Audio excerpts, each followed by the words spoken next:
వయసు సుమారు 15 సంవత్సరాలు. ఈ లోపట వాళ్ళ నాన్న పరుగు పరుగున వచ్చాడు. వచ్చి ఆ పిల్లాడితో అంటున్నాడు, రే త్వరగా మనం ఇక్కడి నుంచి వెళ్ళిపోవాలి, పారిపోవాలి, బయలుదేరు, అమ్మకు చెప్పు, అక్కకి చెప్పు, ఇంట్లో వాళ్ళందరికీ చెప్పు, మనం పారిపోవాలి ఇక్కడి నుంచి. నాన్న, మనం ఎందుకు పారిపోవాలి నాన్న? నువ్వు మహాచక్రవర్తివి కదా, ఈ ప్రజలందరూ అంటే నీకు ప్రాణం కదా, అలాంటిది మనం ఎందుకు పారిపోవాలి? రే, మన రాజ్యం రెండుగా విడిపోయిందిరా. మన రాజ్యంలో రెండుగా విడిపోయిన వాళ్ళు, మనకు శత్రువులుగా ఉన్నవాళ్ళు మనల్ని చంపాలని ప్రయత్నం చేస్తున్నారు. నిన్నన్నా చంపేస్తారు, నన్నన్నా చంపేస్తారు, మనందరిని చంపేస్తారు. మనం పారిపోవాల్సిందే. ప్రశ్నలు వేయకుండా త్వరగా బయలుదేరిపోరా. ఆ పిల్లాడికి 1,00,000 ప్రశ్నలు. హడావిడిగా ఉన్నటువంటి ఆ పెద్ద ఇల్లు విడిచిపెట్టేసి పారిపోవాల్సి వచ్చింది. అలా అడవిలోకి, కొండల్లోకి, అరణ్యంలోనికి పారిపోయినప్పుడు ఆ పిల్లాడికి చాలా ప్రశ్న. నాన్నా, ఎందుకు మనకి నీ కష్టాలు? నేను పుట్టినప్పటి నుంచి చూస్తున్నాను నాన్న, నీ అంత మంచి వ్యక్తిని నా జీవితంలో ఎవరిని చూడలా. నీ అంత ప్రేమ కలిగిన వాడిని ఎవరిని చూడలా. పైపెచ్చును నీకు దేవుడు అంటే చాలా నమ్మకం. మరి ఎందుకని నాన్న నిన్ను, నన్ను, కుటుంబాన్ని ఆ దేవుడు కాపాడలేదు? నేను పుట్టినప్పటి నుంచి చూస్తున్నాను నాన్న, ఏ రోజు మన ఇంట్లో సుఖము, సంతోషము, సమాధానం చూడలేకపోయాను నాన్న. వాయ్, ఎందుకని నాన్న? ఇప్పుడేమో కనీసం ఇంట్లో కూడా ఉండకుండా కట్టుబట్టలతో బయటకు వచ్చేసాం. నిన్నటిదాకానేమో ఒక పెద్ద ఇంట్లో పెట్టాం, మహా గొప్ప భవనంలో పెట్టాం, ఏ లోటు లేకుండా చూసుకున్నాం. ఈరోజేమో ప్రాణ భయంతో మమ్మల్ని కాపాడుకోవాలని చెప్పి అడవిలోకి తీసుకొచ్చేసాం. తిందామంటే తిండి లేదు, పడుకుందామంటే నీడ లేదు. ఏంటి నాన్న ఇది? నువ్వేమో మాటకు ముందు దేవుడు దేవుడు దేవుడు అని చెప్పంటావు. ఆ దేవుడు ఏమైపోయాడు నాన్న? ఎందుకు కనీసం నీలాంటి మంచివాడిని కూడా కాపాడలేదు? నీలాంటి మంచి ఆత్మీయత కలిగిన, మంచి వ్యక్తిత్వం కలిగిన నీ కుటుంబాన్ని దేవుడు ఎందుకు కాపాడుకోలేకపోతున్నాడు? ఆ కొడుకు వేసే ప్రశ్నకు ఆ తండ్రి దగ్గర జవాబులు లేవు. నాన్న, ఒకవేళ ఇదే జీవితం నేను కూడా కొనసాగించాలంటే మాత్రం దండం పెట్టేస్తాను నాన్న.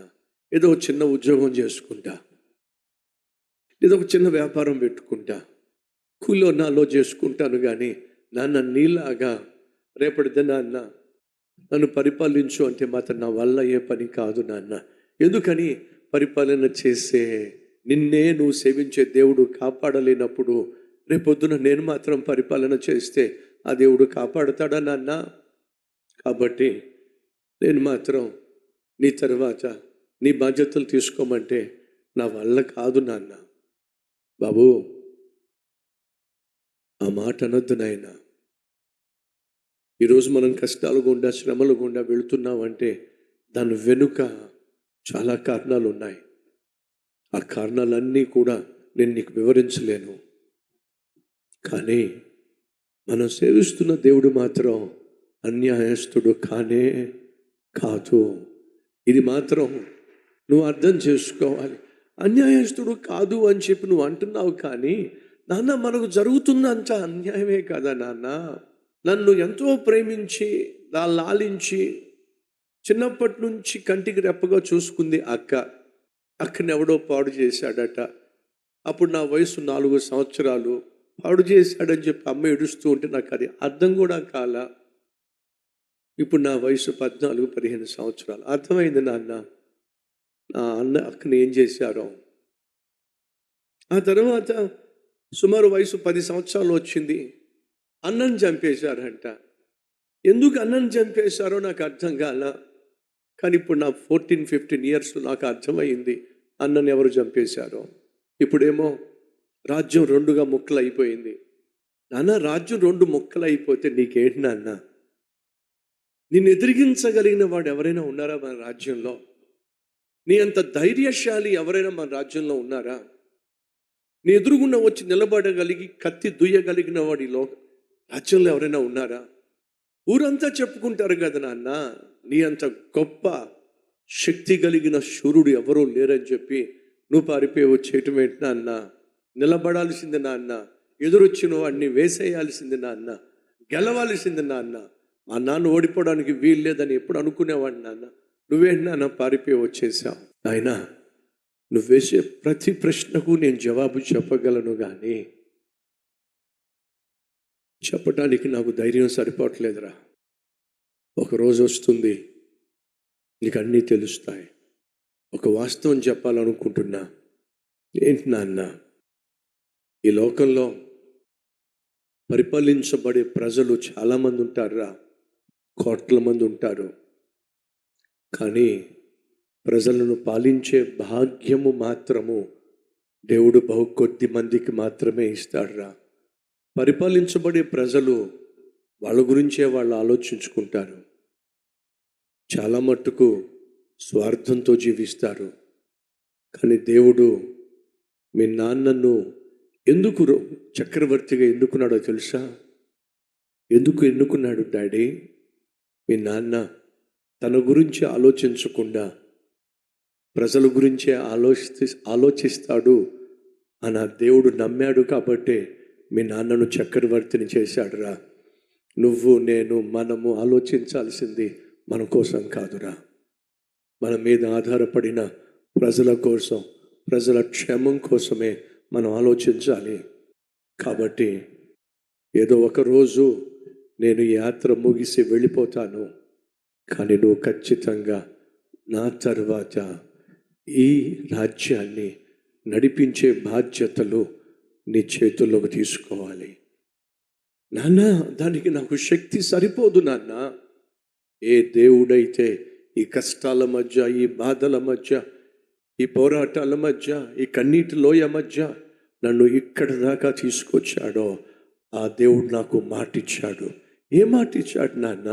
నీ కుమారుణ్ణి మహాజ్ఞానముతో నింపి గొప్ప రాజును చేస్తాను అని మాటిచ్చాడు నాయన. ఏ దేవుడైతే నాకు మాటిచ్చాడో అదే దేవుడు ఖచ్చితంగా నేను కన్ను మూసే సమయం వచ్చేసరికి నీకు కావలసిన శక్తిని, బలమును, ఈ రాజ్యమును పరిపాలించగలిగినటువంటి జ్ఞానాన్ని ఇస్తాడురా.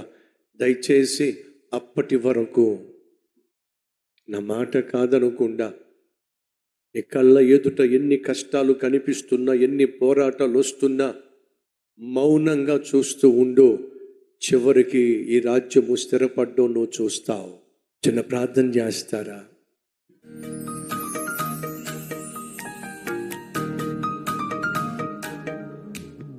ప్రభువా, యవనస్తుడే గాని దేశమంతటినీ కూడా నీ పాదాల దగ్గరికి తీసుకొచ్చాడయ్యా. ఎంత మంచి మనస్సు! సొలొమోను అంత మంచి నిర్ణయం తీసుకోవడానికి కారణం ఆ రాత్రంతా నీతో గడిపాడు కాబట్టి. అయ్యా, ప్రార్థనలో నీతో గడిపినప్పుడే, ప్రార్థనలో నీ సన్నిధిలో మోకరించినప్పుడే మంచి నిర్ణయాలు తీసుకోగలుగుతాం. మంచి తలంపులతో నాయన జీవితంలో తీసుకోవాల్సిన విలువైన నిర్ణయాలు మేము తీసుకోగలుగుతాం. అట్టి కృప మాకు దయచేయమని. అయ్యా, ఏ తమ్ముడైతే, ఏ చెల్లైతే కష్టకాలం గుండా వెళుతున్నారో ఆ కష్టాలే వారికి జీవిత పాఠాలు నేర్పిస్తాయి. సొలొమోను కష్టాలు గుండా వెళ్ళాడు కాబట్టే గొప్ప రాజు అయ్యాడు. ఈ వాస్తవాన్ని గ్రహించి కష్టకాలాన్ని బట్టి నిన్ను ప్రశ్నించక, వారు దుఃఖించక, ఈ కష్టాలే రాబోయే కాలానికి పైకి వెళ్ళడానికి మెట్టులు అనే గుర్తు చేసుకొని కష్టకాలంలో కూడా నాయన నీ మీద ఆధారపడి జీవించులాగున సహాయం చేయమని యేసు నామం పేరట వేడుకుంటున్నాం తండ్రి. ఆమేన్.